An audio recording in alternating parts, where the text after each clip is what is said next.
Right friends, welcome back to Read Between the Lines. Two issues we are going to deliberate. One is the districts in Telangana increased from 10 to 31.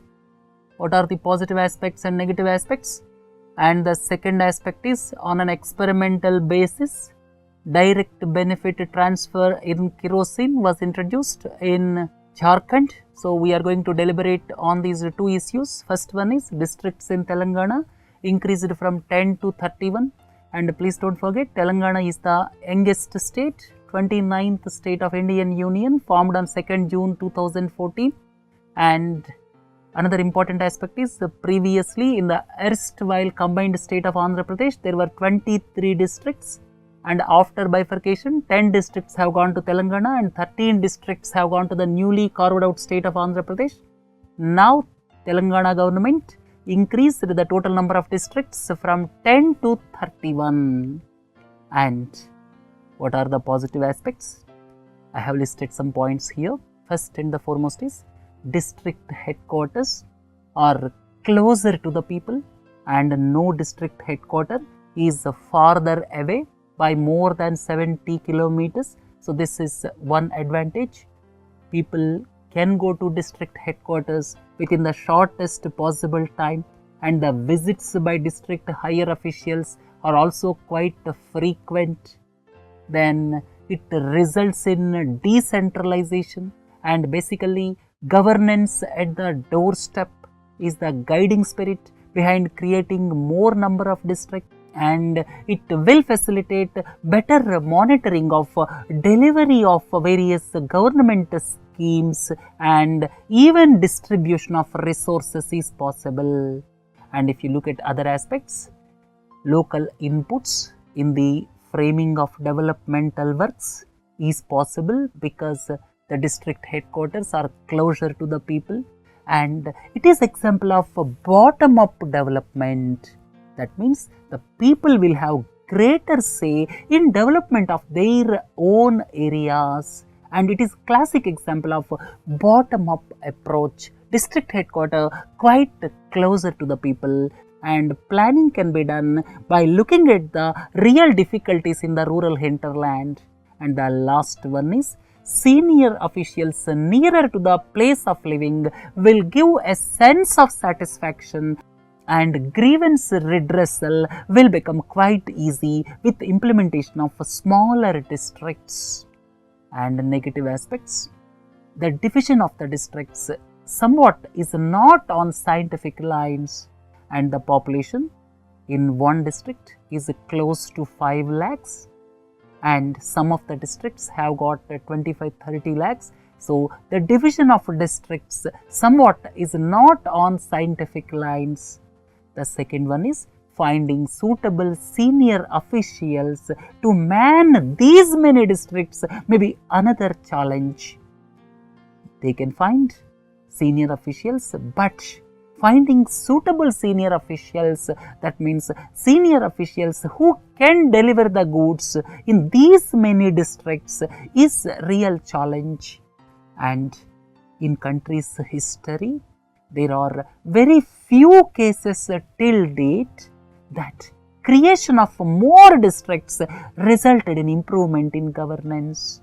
Mere increasing the number of districts will not automatically result in improvement in efficiency. So we have to wait and see whether the creation of these many districts will result in improvement in efficiency in the district administration. And another important aspect is it will add to the cost structure by way of additional administrative infrastructure. That is very important point. And in the era of IT revolution, rural hinterland can be connected digitally and can be managed with a centralized database, and hence the creation of more administrative units may not be necessary. And most of the district headquarters now are very small towns, and the district senior officials may not show inclination to settle down in those towns with families. Hence, the efficiency may be the casualty if the employees try to stay put their families in bigger cities or towns and operate from there. There is every possibility that the employees' families maybe stay put in bigger towns like Warangal, Karimnagar and a city like Hyderabad. Then they may try to operate from there by doing up and down. That will have its impact on the efficiency. But overall, the move by K. Chandrasekhar Rao in Telangana is greeted with enthusiasm and optimism. We have to wait and see how the results will be in favor of improving efficiency. Only time can say. Direct benefit transfer for kerosene. Government recently introduced direct benefit transfer for kerosene in Jharkhand. And this direct benefit transfer for LPG is already in vogue. Out of around 18 crore consumers, 16 crore customers are accessing direct benefit transfer for LPG. This is one important point. And another important aspect is, if you look at the kerosene, in rural areas, almost 90% use kerosene for lighting purpose. And in urban areas, kerosene is being used both for lighting as well as cooking. And another important aspect is the diversion of kerosene for adulteration with diesel is also quite common in rural areas, and this is the biggest problem. And here I have given the challenges. It is not that easy to implement a direct benefit transfer for kerosene. I listed out 5 reasons. It is straightforward as far as LPG is concerned, because this LPG connections database was available with 3 oil marketing companies, and directly central government implemented DBT for LPG. No state's intervention was required when government implemented this DBT. That's why 16 crore consumers were connected through DBT within the shortest possible time. And for kerosene, the situation is entirely different.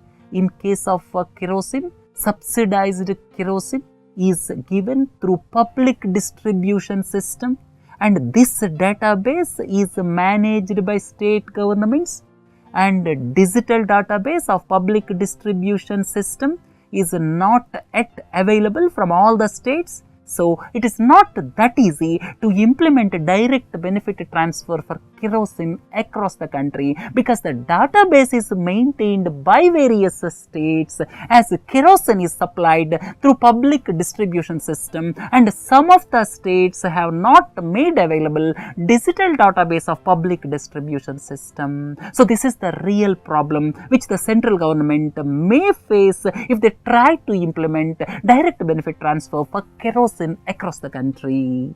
Then third point is, the financial support for subsidy with regard to kerosene is given by the central government, but the point here is states determine who gets a subsidy and to what extent. So, lot more depends on state governments, because several bogus beneficiaries may be there in the database of various state governments. And recently, bank accounts have penetrated through Pradhan Mantri Jan Dhan Yojana. That is good sign.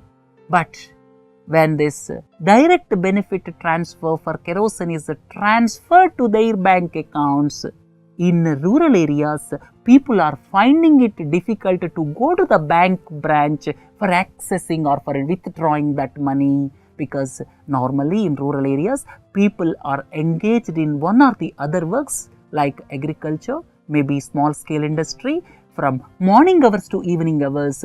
They may not be able to go to bank branch. If at all they are required to go to bank branch, then one day they are not able to go to agriculture work or work in small scale industries. So, one day wages or half day wages are affected to go to bank branch and withdrawing money. And the last one is, before the implementation, state governments should take the issue seriously to wipe out the fake beneficiaries and database in electronic way must be made available. Then only foolproof implementation of this direct benefit transfer for kerosene is possible. Right friends, we discussed two issues, that is direct benefit transfer to kerosene challenges, and the second issue is increasing districts from 10 to 31 by Telangana government, pros and cons. So with this we are concluding this read between the lines. This is the 6th and the last for 41st week. Please do join for news at a glance as well as questions and answers. Have a nice day. Thank you.